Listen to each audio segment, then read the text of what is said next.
La identidad internacional de Brasil, de Celso Laffer. Celso Laffer es un diplomático brasilero, 2 veces canciller de ese país. El autor describe las fuerzas profundas que le dan forma a la identidad internacional de Brasil. Me gustó esta idea de fuerzas profundas, de cuestiones históricas de largo alcance, que configuran la forma de ser un país y que no cambian fácilmente con una coyuntura. De hecho, el libro fue escrito en el año 2001, justo antes del ataque a las Torres Gemelas, el suceso que cambió las prioridades internacionales de Estados Unidos y como consecuencia las prioridades de la política internacional de muchísimos otros países. Aún así, el libro, 20 años después, sigue siendo muy vigente. Entre estas fuerzas profundas, el autor menciona la escala continental del país. Brasil es un país enorme.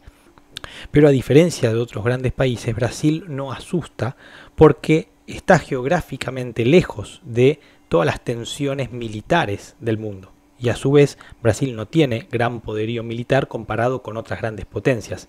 Y esperemos que eso se mantenga así.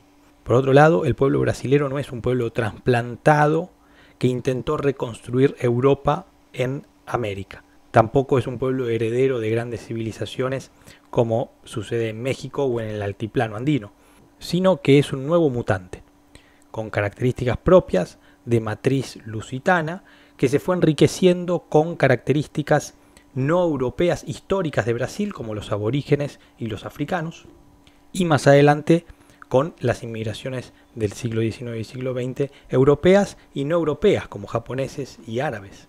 Eso, según el autor, configuró un pueblo que tiende a la integración cultural y razonablemente abierto al sincretismo de la diversidad. Brasil es un país occidental en el terreno de los valores debido a su formación histórica, pero, según el autor, es un país occidental más pobre, más enigmático, más problemático que otros países occidentales. Esa realidad hace que Brasil tenga una doble inserción en el mundo. Por un lado es un país occidental, pero por otro también está alineado con los intereses del desarrollo del tercer mundo. Una realidad que comparte con otros países de Latinoamérica, pero también con países africanos y asiáticos.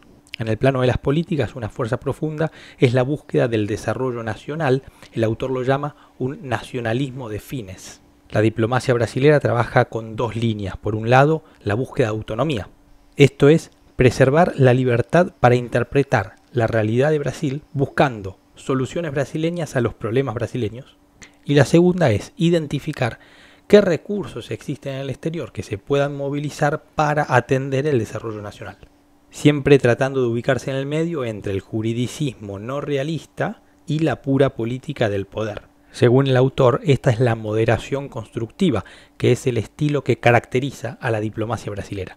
Otra fuerza profunda que menciona el autor es la búsqueda de la paz en la región, porque la paz es una condición necesaria para el desarrollo. Finalmente, Brasil, al no tener un excedente de poder, ni un atractivo cultural, político o económico, necesita construir su presencia internacional en base a la confianza. Y la confianza se expresa en la coherencia. El autor a lo largo del libro hace una reseña de la evolución de la política internacional de Brasil. Esto es, primero la ocupación efectiva del territorio, después la obra del Barón de Río Branco en la configuración de las fronteras. Brasil tiene 10 vecinos, es uno de los países con mayor cantidad de países limítrofes del mundo. Después, en el siglo XIX, la participación de Brasil en los foros internacionales y su interés por crear un espacio internacional más democrático, su alineación con los Estados Unidos en la Segunda Guerra Mundial, y luego, si bien manteniendo la alineación con los Estados Unidos, pero buscando mayores espacios de autonomía, estableciendo relaciones con otros países y su activa agenda política y económica en los foros internacionales para defender sus intereses. El autor termina el libro analizando el proceso de globalización y sus desafíos. Esta parte tiene muchísima vigencia a pesar de que fue escrito hace 20 años. En las últimas décadas, la disminución de los costos de transporte, sumado a los avances tecnológicos en la comunicación y en la computación, hicieron que se diluya las fronteras entre lo externo y lo interno. Y en ese contexto, la inversión y la producción en Brasil, como en tantos otros países en desarrollo, están afectados por las condiciones sistémicas de competitividad.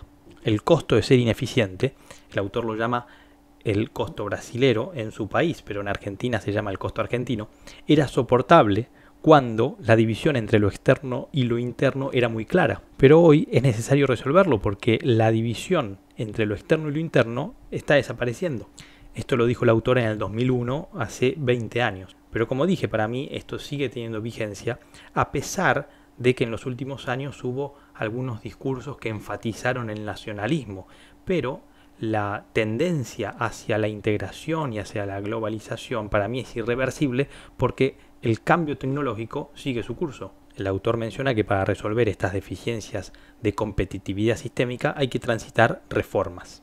Y estas reformas van al tiempo de lo político, que el tiempo de lo político es más lento que el tiempo de lo económico y lo financiero. Por eso, la sincronía entre los tiempos políticos y los tiempos económicos y financieros es el gran desafío de la política pública. Esta forma de plantearlo me pareció muy acertada y también muy útil porque se puede aplicar a Brasil, pero sin duda también se puede aplicar a otros países. Y para terminar, una frase que me gustó mucho es una metáfora musical. El desafío de la política exterior brasileña, o de cualquier país podríamos decir, es el de buscar condiciones para entonar la melodía de la especificidad del país en armonía con el mundo. La armonía del mundo está dada. Un país pequeño, una potencia media, tiene muy poco espacio de acción para poder cambiarla. Y entonces el desafío es cómo acoplarnos a esa armonía manteniendo nuestra especificidad y buscando condiciones que nos ayuden a desarrollarnos. La identidad internacional de Brasil, de Celso Laffer.